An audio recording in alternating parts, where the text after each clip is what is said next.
Good morning and welcome back to the channel. This is the Morning Commute with Hopi living in the city. I hope you are well, safe, and warm. It is a cool 43 degrees down here, and we are on the morning commute to Central Phoenix. We had a pretty good dinner last night. We initially had on the menu some marinated baked chicken with rice and vegetables. However, we still had in the back of our minds that craving for some junk food. And while we weren't able to go up to Dairy Queen, we did start out by looking for some place locally that provided fried pork belly, similar to the one that we had at the Winslow Thai restaurant. And we couldn't find any. We checked several Thai places around here, the Hawaiian barbecue place.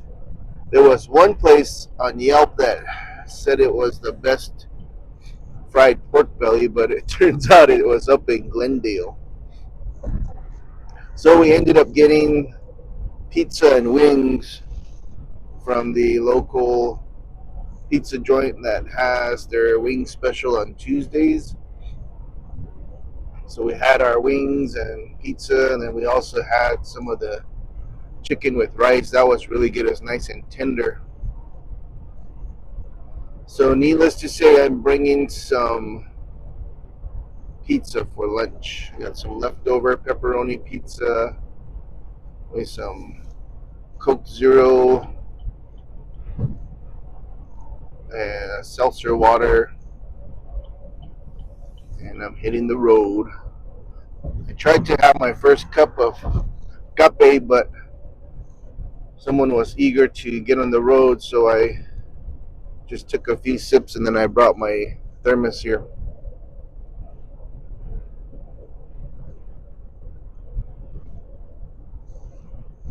I wanted to remind you guys that there's the buyhopi.com website that has a little history of arts on the Hopi Nation, along with a directory of artists that have been vetted by us.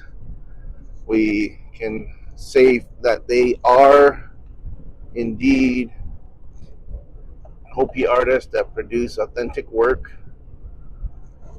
and we encourage you to check them out for the upcoming Valentine's Day. I don't know if you can get something to you by then. It's still about 3.5 weeks away. So you should have that should be enough lead time if you need anything custom, because a lot of them they are open to custom work. For instance, we got a Hopi overlay ring custom with my son's clan, and that was nice. That came out really well. And then we also picked up a couple butas that were on sale. We got some. Let's see. We actually won a vase made by the Hopi artist. I can't remember his name. Somebody Lamson, I think, from Bakavi or Hopeville area. But it's a nice vase. We won that through a raffle through the Hopi school.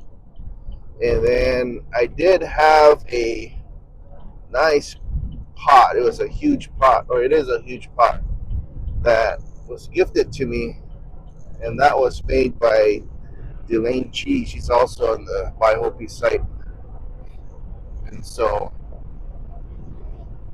that was. There's those. There's other gifts. There's. I was thinking about adding a one of the Hopi authors. He's a professor as well, and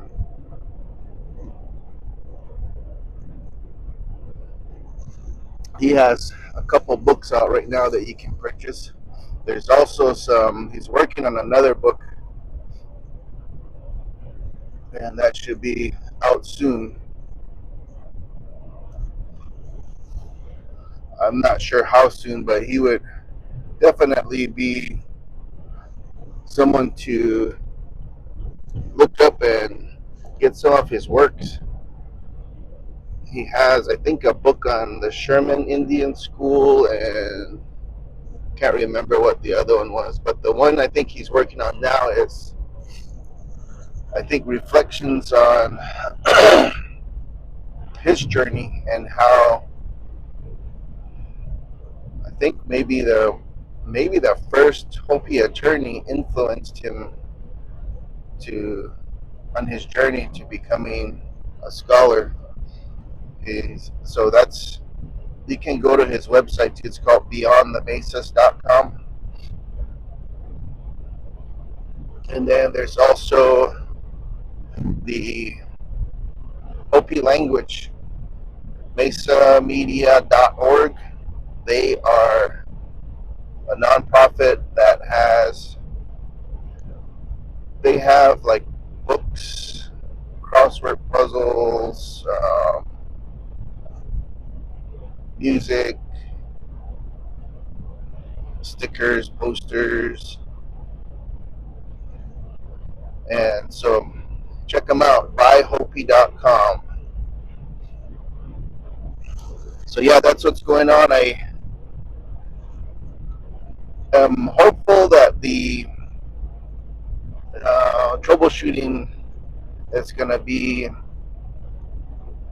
or it's going to result in a solution for the quantiferin runs that are batched, because what I learned yesterday evening is that the reason those rules didn't fire when results were ready from test run on the 20th that were activated on the 16th, so that's like 5 days later,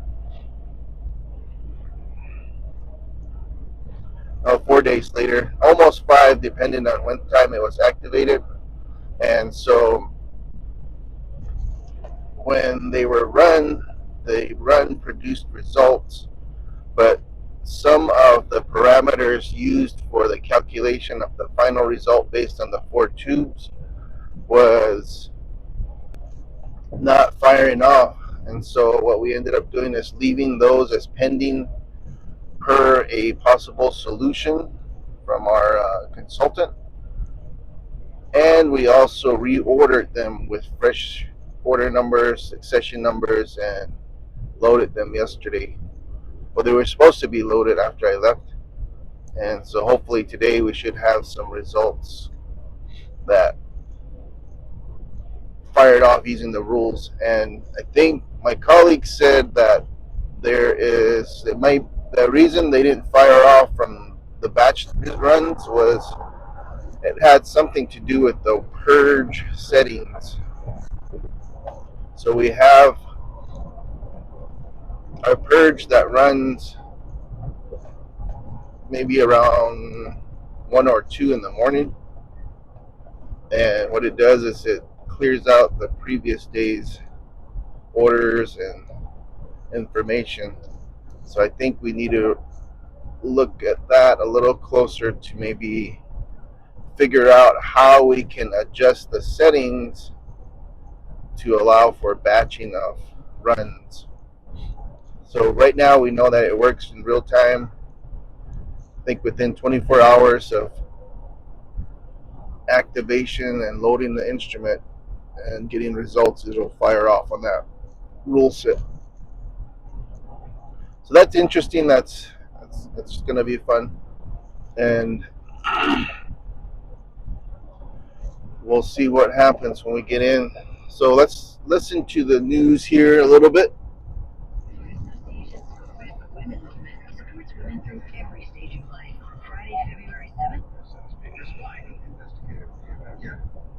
I think my